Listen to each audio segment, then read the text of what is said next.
سلام علیکم و رحمت الله و برکاته. برادران عزیز، هموطنان عزیز، امروز بهترین روز است، 23 فوریه، روز عید مردم به یک قولی.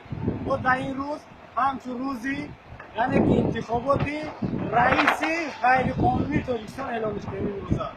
یعنی ما راضی نیستیم این پرزیدنت غیر قانونی تاجیکستان، این امام علی رحمان، این برای ما امام علی آدمکش، برای ما امام علی شیطان است.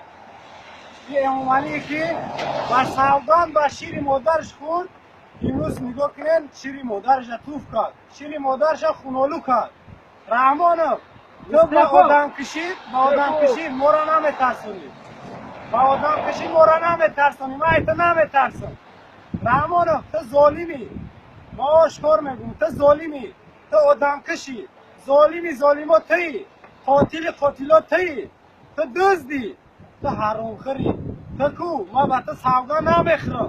بفهمی تو خدا نیستی، تو خدا اعلان نکرد، تو شیطانی اساسی در تاجیکستان است. این امام علی رحمان است، این بدبخت، این ظالم. تو مردم نترسون که نو بیدار شدیم، ما نو ترس ای دل ما برآوردیم. تماما من رحم نمیگردم، اگر زمین را به آسمان بچسبانی بدبخت من ایتا نمیترسم. شیطانی تو ظالمی. به مردمی تاجیکستان به خدا قسم نترسین، یک ظالم است، یک پلید است.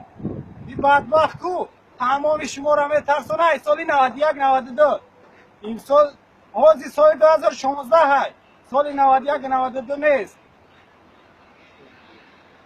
برای همین دوستای عزیز، هموطنان عزیز، بیاین امروز همه ما شما بیدار شیم که این مردم ما شما رو چیکار میکنن، ای بین بردستن.